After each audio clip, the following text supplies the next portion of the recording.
Okay.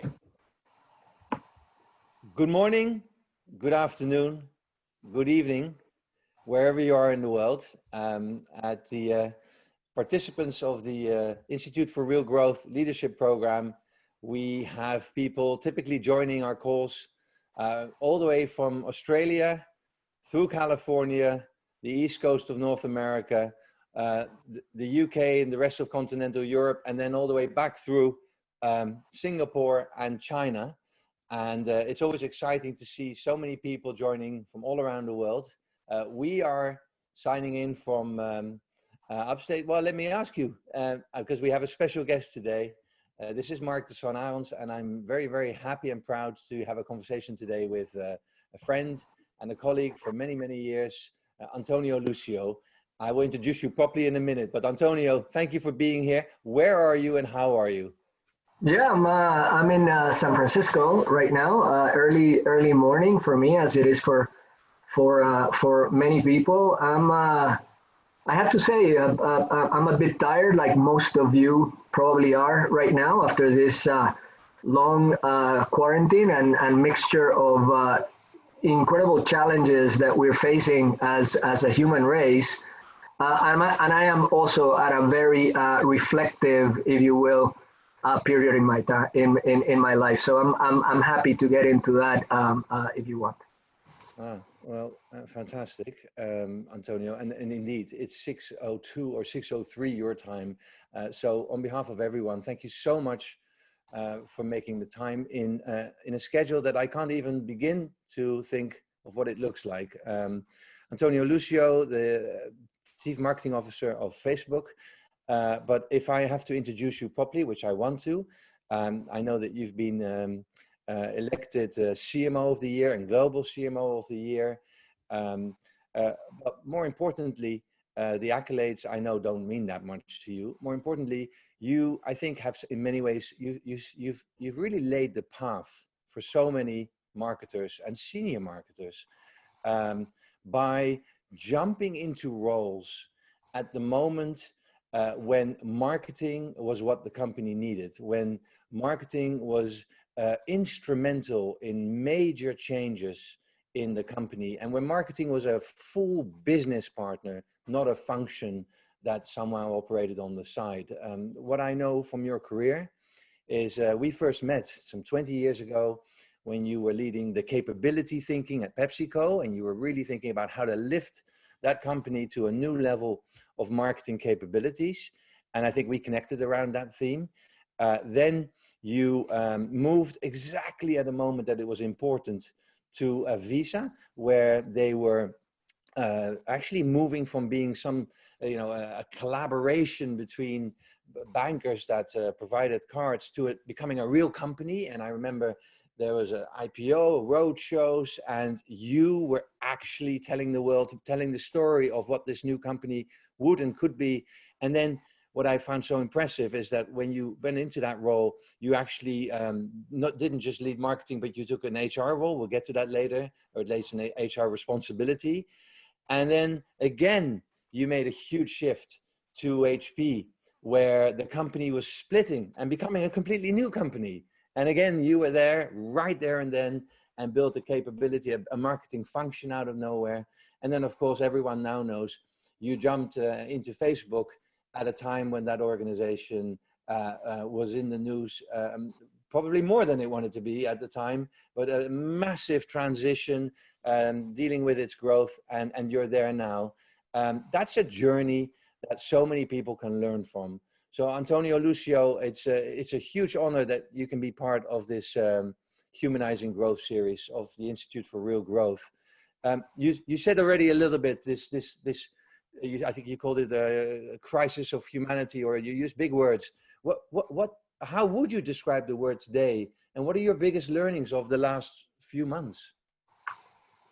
So Mark, thank you for the opportunity. And as you know, there's nothing that I like more than having meaningful conversations with marketing people. I love our craft. I've devoted a lifetime. Actually, Mark, next year will be my 40th anniversary in this beautiful craft of ours. Like you said, I've had the privilege of working with some amazing companies. I've been blessed by those opportunities, CPG, both in food and health and beauty aids, financial services, fintech, hardware, and now social media. I think we have a combination of factors affecting our world today like nothing I have ever lived, and it's probably closest to the period in the world during the 60s, where there was a lot of change, a lot of social change, a lot of polarizations. There were student revolts in Paris. There were student massacres in Tlatelolco, Mexico. There were demonstrations and shootings in the US and the University of Kent.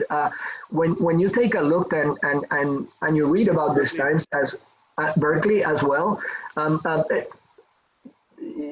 now we see them with this veil of music because we experience this through movies, and it's almost heroic and aspirational. When you actually read through what was going in those times, those were really, really, really hard times. There was war, now we have a pandemic, incredible social unrest, major economic crisis, different generational shifts, all going through power, and that's kind of where we are today. When in my experience, when we're going through times of change like that, and I don't think I've ever seen them at this scale. I was in New York for 9/11. Visa became public right in the middle of the recession, 2007, 2008. I don't think we have seen anything like this because of the multiple layers of issues and the true global scale. I think it's a really, really important moment for us to reflect as human beings, which is where I am right now, deeply involved in those reflections as to what is our calling as people, but more importantly, our calling as business leaders. I think it's time for leadership, given the pressures that we're facing. Our companies are looking for opportunities for growth. And if there's one word that should describe marketing, and for some reason we've forgotten about it, the reason for being of marketing is to drive growth by building brands that stand the test of time. We own the consumer interaction. At this moment, because of everything that is happening right now, it's to use one of my friends' best saying, an obsession with consumer understanding, because I have to say that I've seen them change from week to week. The issues that we were having going through COVID in the different areas of the world now have shifted to racial injustice, the mood, the language required to connect with consumers changes. So I don't think there's ever been a bigger opportunity for our function than right now. So I'm privileged to be part of this craft and to be able to still hold a chair. Yeah. As I listen to you, Antonio, and reflect, I mentioned Berkeley. There's a documentary on Netflix at the moment, which, if you haven't seen it, to everyone that's listening and looking, I would recommend so highly. It's 13th, which is about yes, the 13th I have. Amendment. Very, very powerful. But what struck me, he who rules writes history, is the summer of '68, which for any person of color was one of the most painful, one of the most deadly, one of the most uprising like summers. And it was rewritten with that pink veil of the summer of love, because there were also hippies enjoying Woodstock. So I was born in Berkeley in '65, so it's close. And now I'm in Woodstock, upstate New York. And of course, that was also in the same period. And And actually, when you listen and look at that documentary, you realize how misconstrued history is, when actually much bigger things, much more important and painful things were happening. It is an enormous change, and I want to push on this, because I think we agree, but you didn't say it exactly the way, and we all have our language, of course. You talked about this consumer obsession. One of the things that we've been doing in this leadership program of the Institute for Real Growth is really saying we've got to sort of move away from either the shareholder primacy and also just the consumer obsession, but broaden that to a multi-stakeholder perspective, really to realize that all those stakeholders, companies cannot grow unless they realize what their needs are and they create value for all of their key stakeholders. Is that a way of thinking, one that you find yourself aligned with, and that you also find is becoming more prevalent, perhaps just because of the last few months, or even more fundamentally? No, really good point, Mark. This is not something that is happening today. It may have been accentuated today, but the trend is been coming on for a number of years. One of the things that social media has done is the convergence of all the stakeholders. We are all reading the same things. We have all access to the same information. There was a time when I started my career where the PR team was talking to journalists, and they have a journalist type of narrative. The policy team was talking to opinion leaders and politicians, and they have their own narrative. The HR team was talking to employees, and they have their own narrative. And then the marketing team was doing their own thing with the consumers. They all had different research. They all have different storylines. They were sort of loosely tied at the very top level. Today, you cannot afford to do that. There is a convergence of all the stakeholders navigating through the digital world and through social media that really requires total integration of the messages to ensure that the narrative is consistent. Because if you're inconsistent with any of those narratives, you're going to be called out within minutes. Yeah. So that is one of the characteristics that the new CMO has to have in mind. When you talk about your Da Vinci model, the whole idea of threading the needle of all of this and doing it through influence, because whether you have comms or not is irrelevant. You still have to deal with policy, you still have to deal with HR, you still have to deal with your clients, you still have to deal with your consumers, and ensuring consistency of purpose and narrative, if you will. Yeah.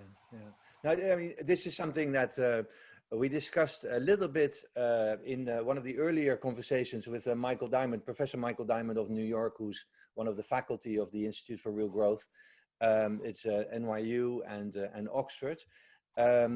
And we talked about how, indeed, the CMO is collaborating closely. Johnny Watta, who I know is also a friend, has always been very much, has taken a sort of comms perspective, was the CMO at IBM, but also really a comms person, has talked a lot about the collaboration. And on the one hand, it seems like B2B companies, it's more the chief communication officer that leads a lot. And then in B2C companies, it's the CMO, where Keith Weed and Mark Pritchard are taking responsibility for both. Now at Facebook, you have a very famous comms colleague in Nick Clegg, former spokesperson for or communication head for the British Prime Minister. Can you talk a little bit about how that collaboration works? First, I love Nick. He's a phenomenal individual, typical British scholars. He speaks so eloquently and well, has a wicked sense of humor. And the best part of Nick Clegg is not Nick Clegg, is the fact that he's married to a Spanish lady who likes jamón ibérico like I do. So it's he's the whole the whole package. All kidding aside, the level of collaboration that is required from me and him to ensure consistency of the narrative, whether he's talking to the EU or he's helping Mark navigate the US Congress, we are dealing with opinion leaders around the world. We worked in close collaboration to ensure that there is consistency.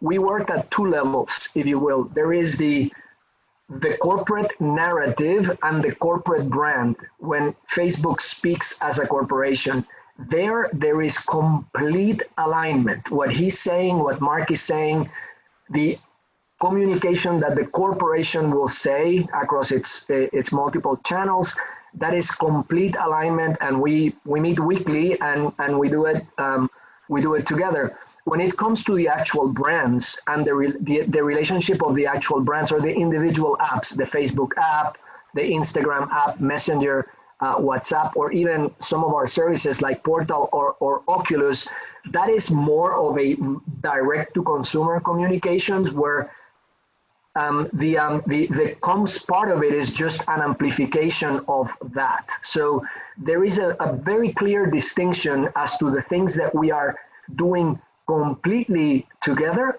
versus the things in which sometimes we lead and sometimes they lead and we support. So that's critical. In the case of Nick, also he's one of the very few other people of my generation at Facebook. So we have a different take on life for the most part. So look, I think you're in, there's a few companies in the world where they have such high-powered individuals in both those roles. If we sort of take a perspective of all the other companies that leaders are listening to, it's probably you have one or the other. And in this case, we have on the program, we have mostly chief marketing officers. Do you think anything changes about the chief marketing role because of this multi-stakeholder perspective? What kind of things, if you don't have a Nick Clegg thinking about some of the things that he does, what does it change for all other CMOs? What if you had to develop the competencies, you've seen the profile that we use, what do you think the average CMO should be adding to their weaponry, to their arsenal of competencies? So like you said, I've had both types of roles. I've had the role where marketing and comms were completely integrated functions, both at Visa and HP, and I've had roles like the one I currently have, where the roles is separated. What is very important to establish is the distinction. When we are talking about the corporate brand and the corporate narrative, what does this corporation is there to do in the world, and why is this corporation doing it? And let's call it the engagement and communication plan for the corporation. That's where there is significant need for collaboration. If the company, like it was the case at Visa, HP, and now at Facebook, if the company and main brand name are the same, the need for collaboration is critical. When it is not, there is significant more leeway to have a bit more separation. When it comes to the actual offerings, to the actual consumer offerings, there's a different task there where the direct to consumer relationship should be led by marketing, and then comes actually amplified across the other stakeholders that are required for any meaningful engagement in today's marketing world. Yeah. Does that make sense? Yeah, I know, totally. And I want to actually use it a little bit to segue into the CMO role in general. You mentioned purpose quite early on, and the problem with knowing each other a long time is that I certainly find myself telling your story, and then I probably made the story more beautiful than it actually is. You can correct me if it's the case, but the story that I like to tell about you is when you joined Visa. That actually, you mentioned already yourself, the financial crisis was happening. The word banker was about the biggest insult you could think of to call someone. And although Visa wasn't a banker, it was certainly a credit card institution with its reputation challenges with the industry. But you've also mentioned purpose, and I know how important purpose is to you.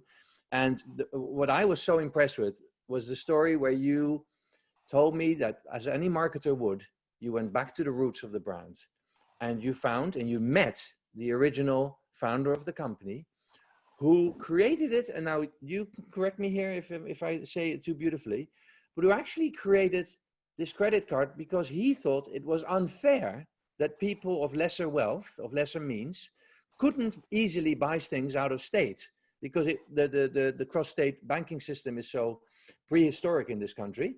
And he created a means for them to democratize cross-state payments and actually allow people to purchase much more widely across the country.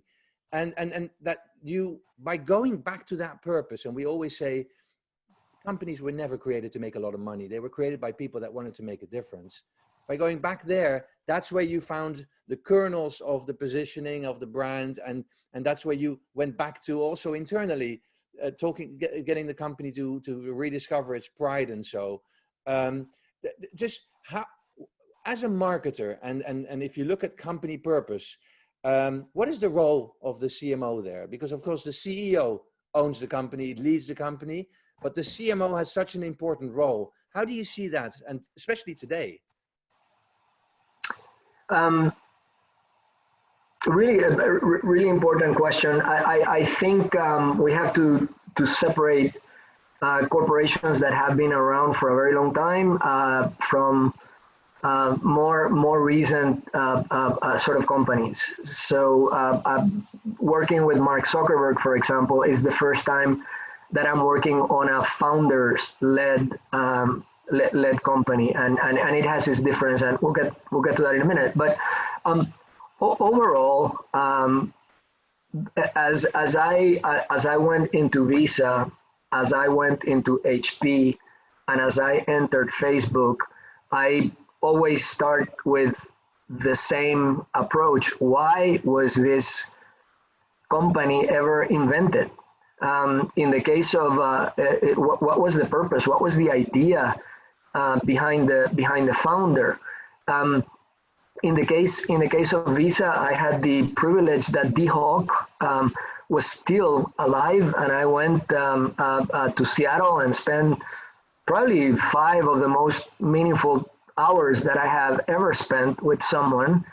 And you know, the only thing that I had to do was actually take his words, which was, I want to create a universal currency for life and commerce. That was what he was trying to do, and it was impossible because at the time, if you wanted credit or you wanted access to funds, each bank will have its own approach, and you would bring, each bank will issue their own cards, and you will have to go in, and they will have to pick up the phone and call, the merchant will have to call the bank. And I mean, it was just incredibly inefficient, and he came up with this concept, which was a service center for all the banks and one unified brand that will democratize money, if you will, not just in the US, but it became more broadly. I had the privilege that the company was going to become a publicly traded company for the first time,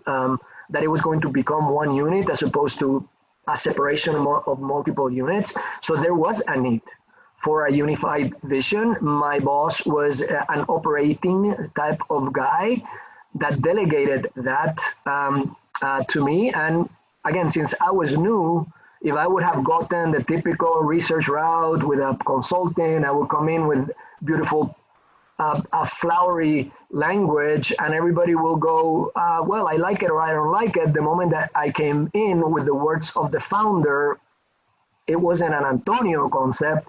It wasn't a concept came out of an agency. These were the freaking words of the founder, and by the way, it is incredibly powerful in bringing the company the company back together, because the assessment was, and we did the same thing at HP, was, okay, what are the things of the original vision that we want to keep, and what are the things that we want to change? Yeah. And that was a beautiful exercise under that new mission statement. The same whole thing came at HP, where we're splitting the company into two. We had to reframe it and all that. What did I do in this case? Bill and Dave, or Mr. Hewlett and Mr. Packard, were not alive, but they had left, oh my God, a wealth of documents and philosophies, and they were all about reinvention and fixing problems through technology and making it available worldwide. So once again, new management team, some people from the old guard, very few of us from the new guard. The moment that the words of the founder became alive, it became an amazing and a way of energizing the company. And the exercise was exactly the same. What are the things that we want to keep, or what are the things that we want to change? In the case of Facebook is very different. Mark is alive. Mark is 35.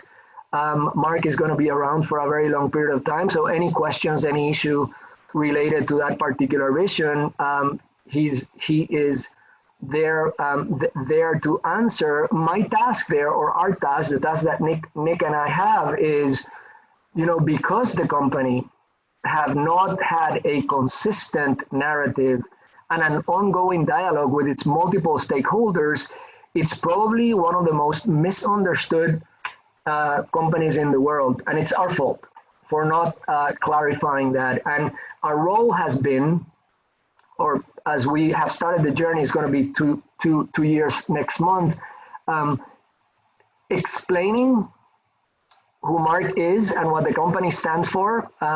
Whether you agree or disagree with the company is your decision, but at least you understand that when Mark talks about freedom of speech, when he talks about the need for neutrality, when he talks about amplifying voices, because that is better for society, these are principles that he believes very much, and people need to understand where he's coming from so that they can understand the decisions that are made. Again, whether we agree with them or not, it's important that position remains clear. But once again, it goes back to why was the company founded in the first place, and what should be that vision? What are the things of that vision that should be kept and should evolve, and then energizing the company around that vision. That's kind of the process that we've followed over the last now 2 decades.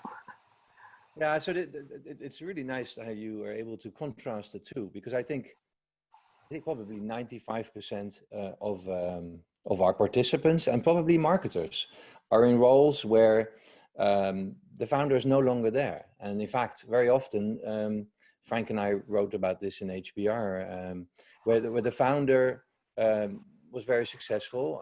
I remember in a previous life, we were marketing consultants, and we worked with Sony on the global brand positioning of the brand. And in the Sony museum, which is in the headquarters, we found a piece of paper with the two founders holding a piece of paper that they'd handwritten, just as the city of Hiroshima was smoldering around them, literally. And they said, we want to show the world that Japanese technology can be beneficial. So they went all the way back to the roots. Most often, the founder isn't there, the founder isn't developing, and your role is to go back and find what it was that they meant. And the leadership now is CEOs and maybe CFOs that have become CEOs that then take the company to the next stage. So that role is very clear. You talked about purpose and actually understanding what the purpose of those founders was. Can I ask you a little bit about your purpose? Yeah. That you talked about how that became very clear to you at one point, and I'd love you to talk a little bit about how you bring that to work then. Yeah, I believe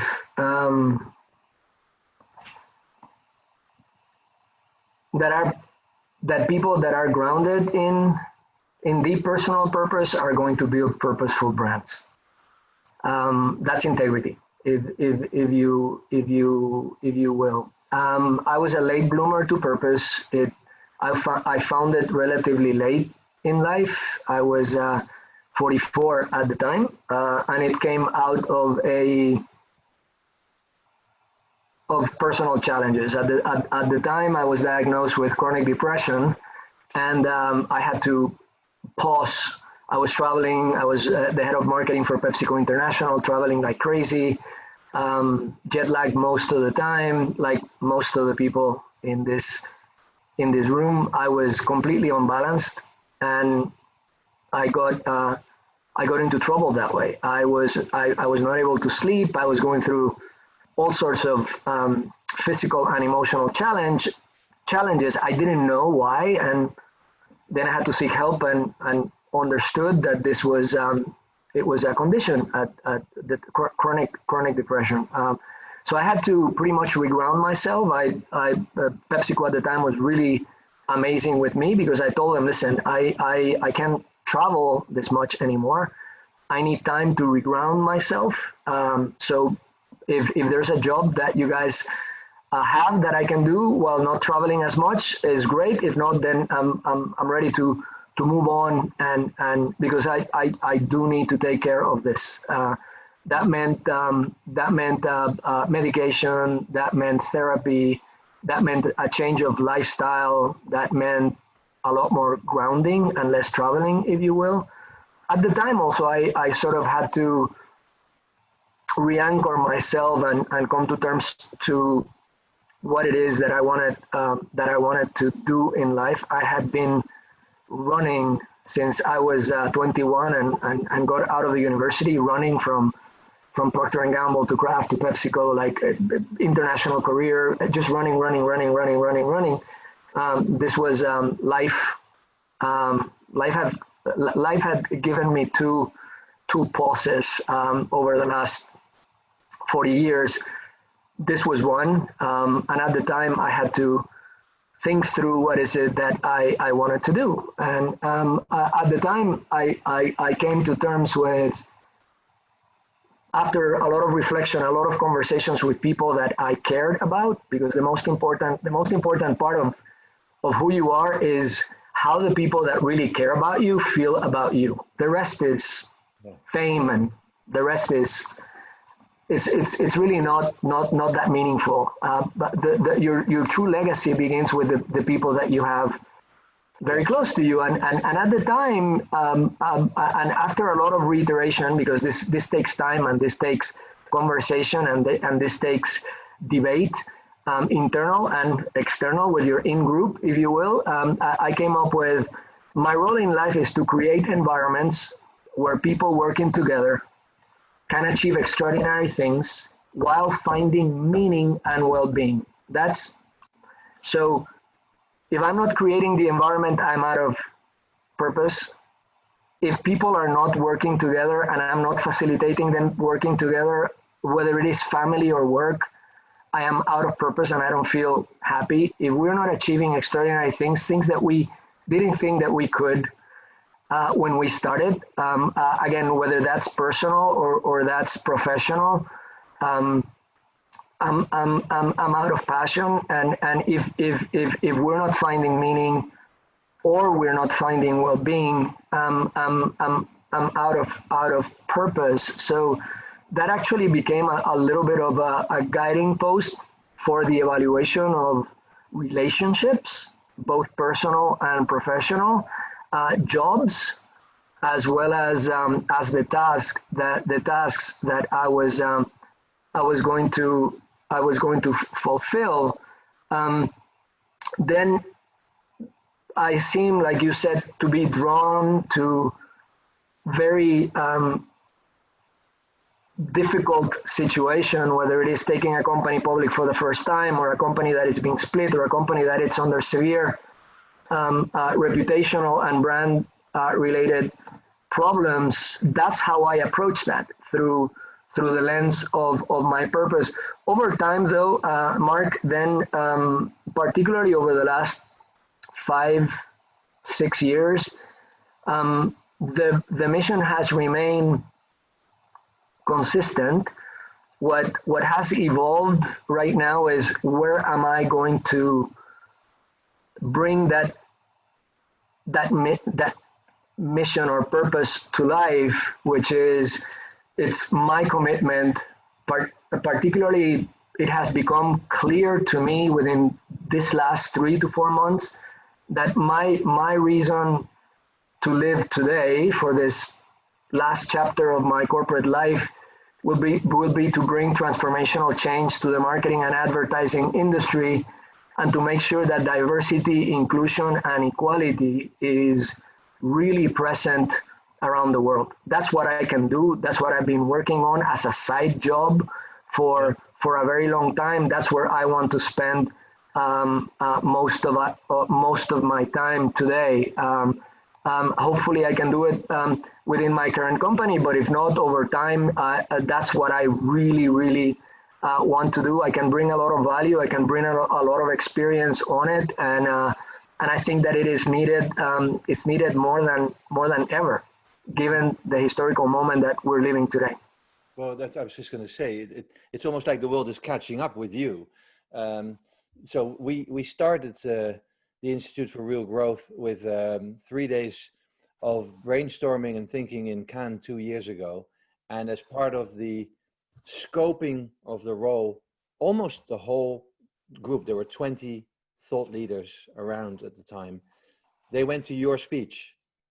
And without exception, they all came back and said, this is what we need to be about. This is what we need to include here, because Antonio is talking about the need for diversity in an industry which actually influences the whole world. And it starts there. So I really would like you to talk a little bit more, because this on the line, listening and viewing, are all these leaders where I think you and I will agree that 80%, 90% of their hearts is in the right place. They want to do the right thing. They just don't know how. Talk a little bit about what you think needs to happen and how you've started that journey. Listen, there are no shortcuts to this. Just like any major transformation that I have been involved with on the business and on the brand side, requires the same thing, which is holistic and systemic change. You need to set a very clear vision as to where you're going to go. You need to set very specific objectives. You need to set very specific programs. You need to set very specific measurements, feedback mechanisms, and then start all over again, year after year after year after year. For some reason, we're talking about if diversity was something else other than a major transformation. It is a business. It is a business transformation, and the time to do it, given where we are in the world today and the need for racial justice. There are many things that we could do in that world. I don't think that I will have enough time in my life to fix the problem of racism in the world, but damn it, I think I have enough time to actually fix it within the context of our industry. We know exactly what we need to do. I am tired already of seeing all the business cases for diversity. Every year we have a new consulting firm that shows that diverse firms actually perform better. If they have people in the boards, they perform better. If they have people in senior management, they perform better. If they have people in key positions, they perform better. We've seen this over and over and over and over and over again. We've all shared the best practices. We've all shared the playbooks. We've all gotten to the award ceremonies, and I've gotten several of those. And it's like, okay, so now we go into the historical moment that we're living today, where all the brands and all the all the advertising holding groups, all the big companies, including mine, by the way. We're going to make pronouncements. Now we're going to set objectives. And by the way, there's millions of dollars that we're going to provide to ensure that this happens. You know, I hope that we take advantage of this moment now, and that we mean what we say and we say what we mean. But it is time to hold each other accountable. Everyone should publish their scorecards. Everyone should call each other out, because it is critically important that we do. And let me, if you bear with me for a couple of minutes on the things that as an industry we can do and we must do. Please. First, I've been a CMO a long time, so I have nothing but empathy and understanding for all the people that are in this call today and the pressures that you're getting from consumers, from employees, from boards, and from CEOs to do something, and to do something about the situation that we have, and racism and all that. And I think it's your responsibility to hold platforms like mine accountable, to ensure that there is brand safety and to ensure that there is civility. Why? Because you are the brand stewards. Brand steward is probably the most important role that you're playing today. Yes. You must demand, and platforms like ours need to do significantly better. I'm working to do that with a lot of people inside the company. We must do better. But let's be holistic about this, because brand safety, brand values, civility should be applied to everyone. And if I was not the CMO of Facebook, I would be saying the same thing. That's one thing that we all need to do. Mark Pritchard mentioned that last week. We need to hold Facebook first, because it's the biggest, accountable, but we need to hold every other platform, whether it is online or offline, accountable as well. Newspapers, radio, TV, everything. It's really important that we do. Yeah, so I was just going to say, because of course there's a lot of people that are asking those questions. I will get to the Q&A, but even just to start inside the house, because you said that the playbooks have been shared. Yeah. If you don't mind, actually do talk a little bit about the playbook, because I'm a CMO. What is my play? Where do I really start? So again, the first, we need to take a total ecosystem view. When we say diverse teams perform better for complex tasks requiring a creative solutions, which is what the research actually does. For simple tasks, homogeneous teams perform better. There's no question about that. Simple task. If you're talking about complex tasks requiring creative solutions, that's where diversity becomes a significant part, and that's what we're facing today. We're facing complex tasks requiring creative solutions. So you need to take a holistic view. That means the marketing teams. Again, I'm controlling what I can control. I'm very clear about that. Even if the rest of the company is not performing, I can act upon the things that I can act. Let's start there, and then we'll build out. We'll build out. By the way, success begets success. So if you're doing great, all other functions will align themselves over time. No question. I've seen it happen. So marketing team needs to be diversified, particularly on the senior roles. You should invite your agencies, your agency partners, to actually set their own targets to diversify as well, with female and people of color as their priority, especially in senior roles, not at the junior level. That's easy to do. At senior roles, that's where you can impact the communication. Then you need to go into the production side of the house, behind and in front of the camera, to ensure that you have the representation there as well, and then that there's the adequate representation of the society in which you're participating around the world in the communication that you're saying. And then you need to have measurements for all this. There's within the US, we've used the GEM score from the ANA and the CIIM, which is, again, are we depicting our society the way that it is? And at HP, I don't have enough data for Facebook yet, but I will. You were able to establish a direct correlation between higher GEM and CIIM scores and work that actually performed better. That's kind of the playbook. It needs to be led from the top. We delivered, meaning you drive your team composition, nobody else but you as a CMO. You drive the requirements that you're making to your agency partners. Last year at Cannes, we had our 5 new partners: Droga, Wyden and Kennedy, Leo, Ogilvy, and BBD&O, and we said, okay, you want our business? This is what we need. We want to have the most diverse group of people at the creative and strategy roles, which is the ones that make a difference, driving our business. And by the way, then we link into the production to actually do the same thing. And we're keeping scores across the totality of the value chain. We evaluate this. Initially was every 2 months. Now we do it on a quarterly basis to ensure that we're making progress. That's the playbook. Let me ask you one more thing, because this is, I get all that, and it's pretty clear, and there's basically no excuse for not doing this, full stop. But what about the content? So, as you know, Frank and I were closely involved, and in fact, Sylvia Lagnado will be in your seat a few weeks from now, a shared friend.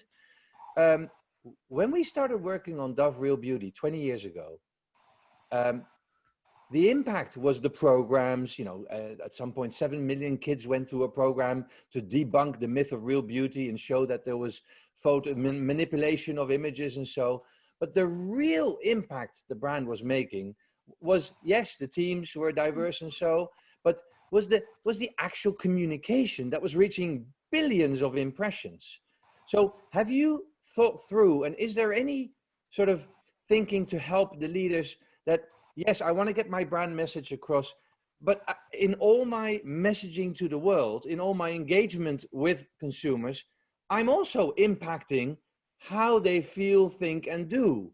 So the actual content, the effect that our brand communication has on people, that's much more difficult, I imagine. What have you heard that are guiding principles in this area?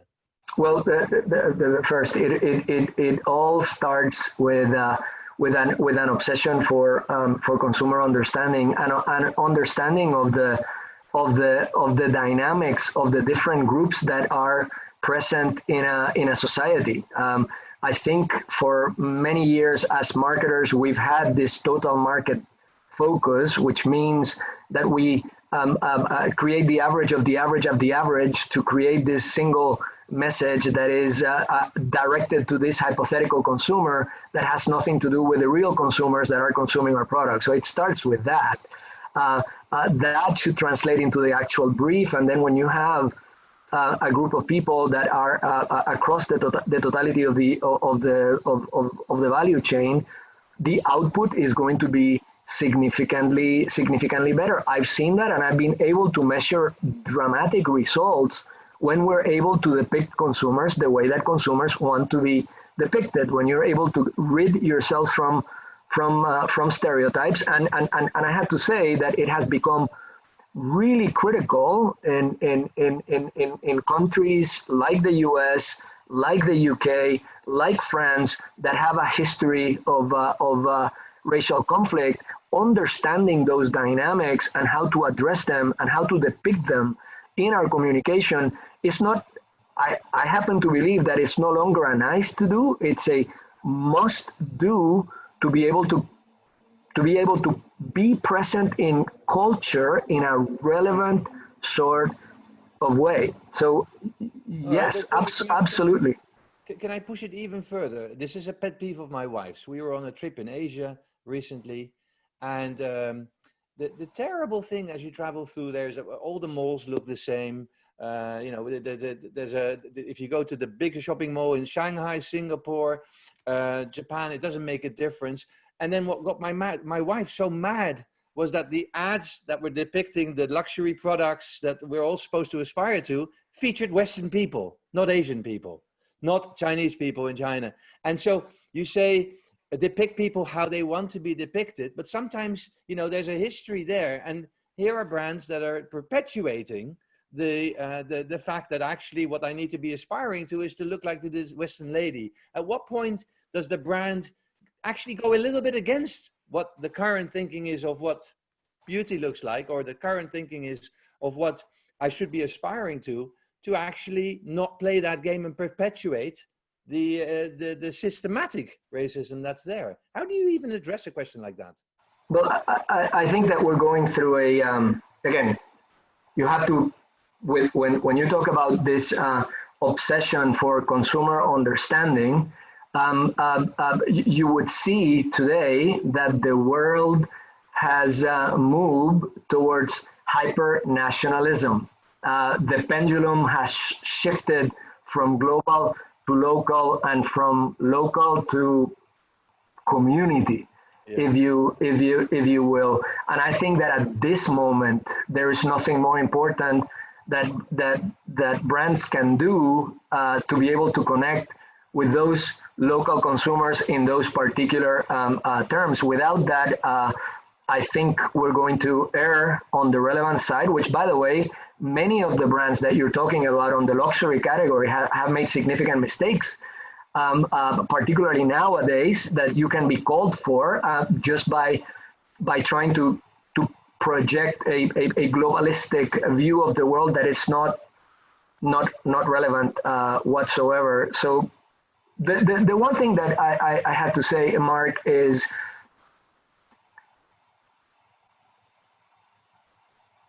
as marketers, we have significantly more power than we think we do. We really do, particularly at this moment where the world needs growth and the world needs purpose. And in addition, and let me say that very clearly, in addition, because this has to be fixed, to dealing with issues of brand safety and civility, that needs to be done. There are three things that I think we need to do, double down on. First and foremost, we all, let's be honest, I work in multiple categories, so I can say that.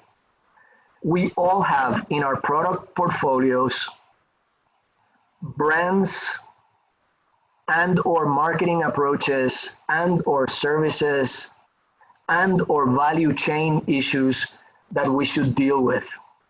There are some brands that have stepped forward and said, you know, this and this brands were tied to the history of slavery. We should eliminate that.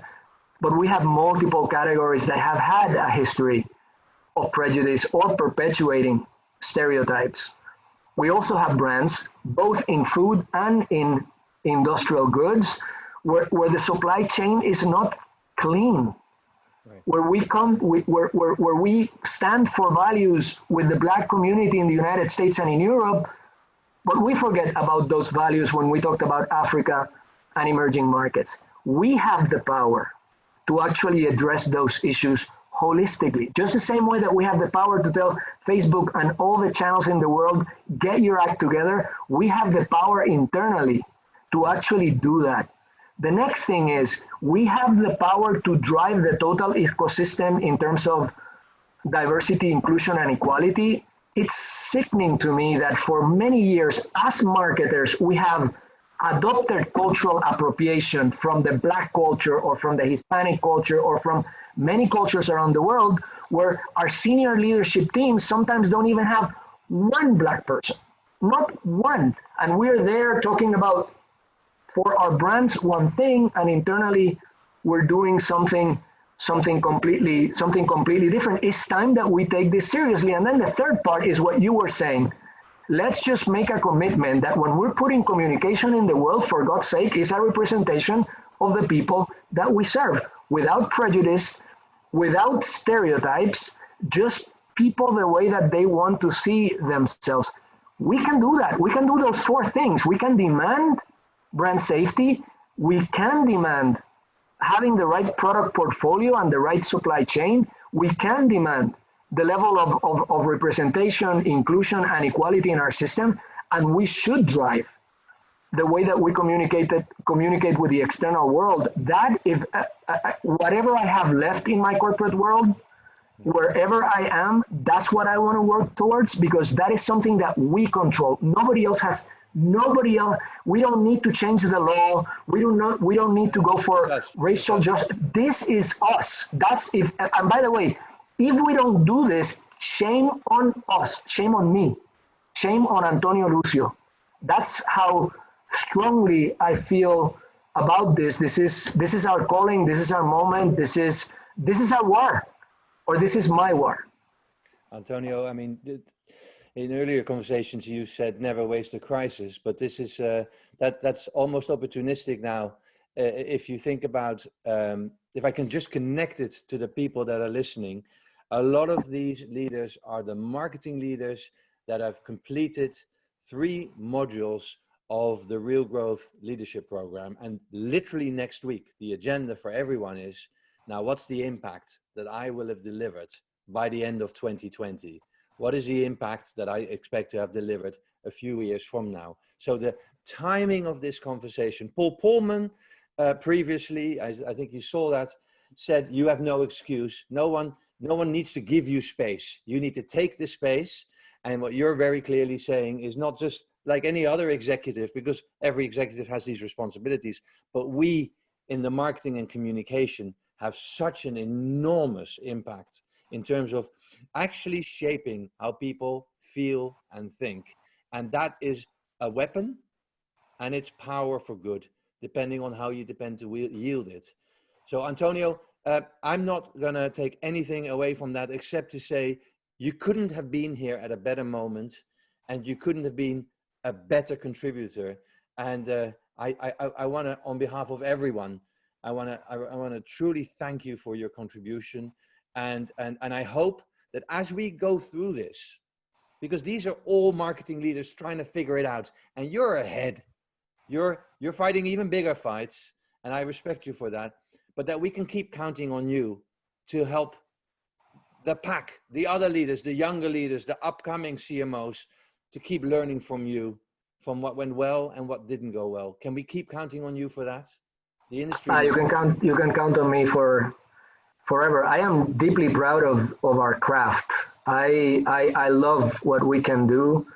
I think this is the right moment. Mentoring is what I love doing, as you know, and there would be a time in my life where I will be doing that full time and for free. Yes, the answer is yes. This is our time, people. This is our moment, and yes, it is. Antonio Lucio, thank you so much. Thank you.